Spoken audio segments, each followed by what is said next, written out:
लेकिन वो कहते हैं कि जी ये कागज़ की गाड़ी जो है ये 17 लाख रुपए की है, और इंडिया में इस पाकिस्तान की ये सबसे छोटी गाड़ी की मैं बात कर रहा हूं, और इंडिया में जो ये गाड़ी है वो इससे ज़्यादा मजबूत है, उसमें ज़्यादा एसेसरीज हैं, और वो 4 लाख या 5 लाख के करीब है। अब हमारे जितने वेपन्स हैं, अब इस वक्त तो मैं शायद आपको वो नहीं बता। वेपन्स तो दोनों तरफा एक जैसे हैं। अगर हम देखें तो हमने एटम बम बनाया तो उनके पास भी इतनी सेक्शन होने के बावजूद भी हम लोग जो है इतना अच्छा उनसे मतलब कम्पीट कर रहे हैं। मतलब हमारे क्या कम्पीट करेंगे, यही तो पूछ रही हूँ, क्या कम्पीट। वो अभी इसमें पब्लिकली नहीं बता सकता। सदर बिल क्लिंटन ने, फिर जॉर्ज बुश ने और सदर ओबामा ने इनको बाकायदा भारत को एक स्ट्रेटेजिक पार्टनर के तौर पे प्रमोट किया, और बुनियादी तौर पे इस इलाके में इस वक्त जो कुछ भी हो रहा है वो इन दोनों के मफादात के तहफ़्फ़ुज़ में हो रहे हैं। और ये बातें हो रही हैं कि भाई इंडिया जो है वो थोड़ा एग्रेशन शो कर रहा है, ठीक है जी। जिस तरह के डॉक्टर जयशंकर ने अगले दिन इजिप्ट में ये कहा कि इट्स नॉट मी, जो मैं सख्त बातें करता हूँ, मैं ऐसा नहीं हूँ, लेकिन मैं मुल्क की बात कर रहा हूँ, ठीक है। कोई सेक्टर ही ऐसा बता दे जिसमें हम उन्हें कम्पीट करें, कोई भी सेक्टर, एजुकेशन, जीडीपी, इकोनॉमी, कुछ भी। आईटी भी है, आईटी में देख लें, आईटी हब है इंडिया, गूगल सर्च करें। नो डाउट, लेकिन आईटी से क्या कम तो नहीं है ना। है ना, आईटी हब है। आईटी हब के बाद हम कहाँ पे आते हैं? नमस्कार दोस्तों, स्वागत है आपका हमारा यूट्यूब चैनल पाक मीडिया लेटेस्ट में। दोस्तों, रिसेंटली भारत के लिए एक बहुत बड़ी खुशखबरी निकल के आ रही है, और वो ये है कि भारत इस साल फाइनेंशियल ईयर 2022-23 में अब तक 8000 करोड़ का डिफेंस इक्विपमेंट एक्सपोर्ट कर चुका है दुनिया भर में। और दोस्तों, ये कारनामा भारत ने 6 महीनों में ही कर दिखाया। अगर पिछले साल का डेटा देखा जाए तो पिछले पूरे साल भर में भारत ने सिर्फ 13,000 करोड़ का ही डिफेंस इक्विपमेंट्स एक्सपोर्ट कर पाया था। दोस्तों, जब से हमारी मोदी सरकार आई है तब से वे इस चीज पे फोकस कर रही है कि भारत कम से कम डिफेंस इक्विपमेंट्स इंपोर्ट करे, यानी कि आयात करे, और ज्यादा से ज्यादा डिफेंस इक्विपमेंट्स बाहर देशों को बेचे, ताकि भारत की बहुत बड़ी प्रॉफिट हो। और दोस्तों, हमारी सरकार ने 35,000 करोड़ का यानी कि $5 बिलियन का defence equipments, air space equipments और अन्य सामान एक्सपोर्ट करने का टारगेट रखा है आने वाले 5 सालों में। तो चलिए दोस्तों, आगे इस वीडियो को देखते हैं।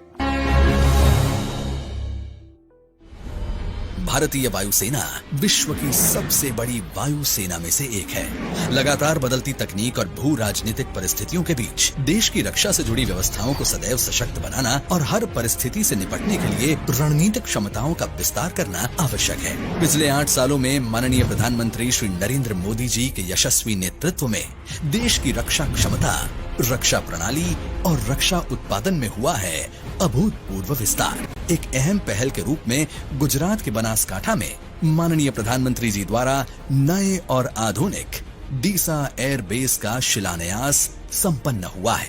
बनासकांठा में विकसित होने वाला ये एयर बेस देश की वायु सीमाओं की सुरक्षा को मजबूती देने के लिए रणनीतिक रूप से महत्वपूर्ण है।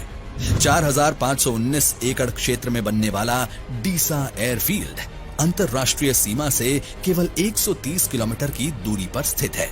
इसके निर्माण से गुजरात के आसपास के क्षेत्र में एयर बेसेस के बीच 355 किलोमीटर की दूरी कम हो जाएगी, जिससे हमारे लड़ाकू विमानों की ऑपरेटिंग रेंज में बढ़ोतरी होगी और लड़ाई के वक्त रिस्पांस टाइम में कमी आएगी। इसके बन जाने से देश की पश्चिमी सीमा पर एक साथ लैंड और सी ऑपरेशन करना संभव होगा। साथ ही अहमदाबाद, वडोदरा जैसे महत्वपूर्ण आर्थिक केंद्रों को मजबूत एयर डिफेंस मिलेगा। इस एयर बेस से उड़ान योजना के तहत उत्तर गुजरात की एयर कनेक्टिविटी में बढ़ोतरी होगी। डीसा से पूरे क्षेत्र के लिए संभावनाओं के द्वार खुलेंगे। कच्छ में आर्थिक तरक्की के नए मौके बनेंगे। स्थानीय लोगों के लिए रोजगार के अवसर बढ़ेंगे। इस बेस के निर्माण के प्रथम चरण में हवाई पट्टी, सड़क, समांतर टैक्सी ट्रैक्स और एयरक्राफ्ट रखने की जगह का निर्माण होगा। इस एयर बेस को फास्ट ट्रैक मोड में 21 महीने में तैयार किया जाएगा। डीसा एयर बेस देश के डिफेंस को मजबूती और गुजरात के डेवलपमेंट को नई गति देने की दिशा में एक नया अध्याय है।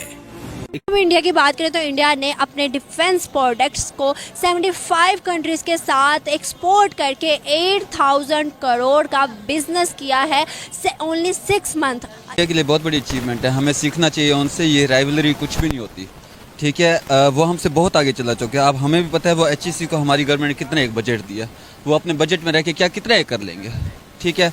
पाकिस्तान में कितनी एक यूनिवर्सिटीज़ बन जाती हैं, नहीं बनती, लेकिन इंडिया की यूनिवर्सिटी उनको इनहेरिटेंसली भी उनको बहुत अच्छी यूनिवर्सिटीज़ मिली थी और उन्होंने बाद में डेवलप भी बहुत अच्छा किया और वो बच्चे निकाल भी रहे हैं। उनकी IT के अंदर मेरा नहीं ख्याल कोई भी IT के वर्ल्ड के अंदर इंडिया इस टाइम लीड कर रहा है।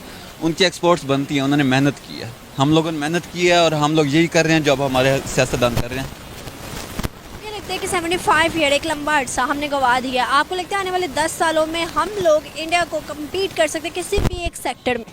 बिल्कुल कर सकते हैं। यही हो सकता है कि अगर जितने भी हमारे पॉलिटिशियंस हैं ना, उनको एक जहाज़ में गिरा के किसी समंदर में फेंक दें तो उसके बाद हो सकता है कि जो नए पॉलिटिशियन को यंग आएंगे तो वो कुछ करें हमारे लिए। इंडियन लीडरशिप की क्या राय है आपके?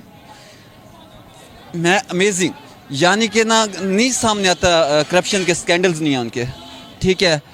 उधर कोई बॉम्ब्स नहीं गिरते, ठीक है। उधर जो एक राइटफुल आदमी उनका प्राइम मिनिस्टर वहाँ पे बैठा हुआ है। उधर ये नहीं होता कि एक बंदा प्राइम मिनिस्टर बन गया तो कहे नहीं इसको जो हाजी साहब लाए थे, ठीक है। तो उनका ऐसा कोई सिस्टम नहीं, उनका एक डेमोक्रेटिक सिस्टम है, बड़ा स्ट्रॉन्ग डेमोक्रेटिक सिस्टम है, हमें सीखना चाहिए उन्हें। अब इंडिया समझता है कि उसके जो बैलेंसिंग एक्ट वो कर सकता है, वो ट्रेड किससे कर सकता है, अपनी इकोनॉमी की वजह से कर सकता है, अपनी energy, defence, pharmaceutical and hitech technologies की वजह से वो चीजें बेहतर कर सकते हैं। इंडिया जो है वो किस तरह नॉन अलाइनमेंट से एक बिजनेस मॉडल की तरफ जा रहा है और ये समझ लें कि ये एक बहुत बड़ी शिफ्ट है जो कि बेसिकली इंडिया के लीडरशिप में इस वक्त इंडिया को दे दी है।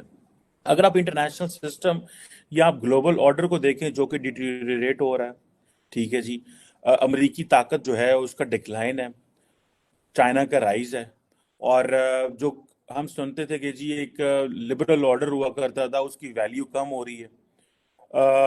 एक होता था रूल्स बेस्ड इंटरनेशनल सिस्टम जो अमेरिका और उसके तहादी डोमिनेट कर रहे थे, तो उसमें भी दरारें पड़ रही हैं।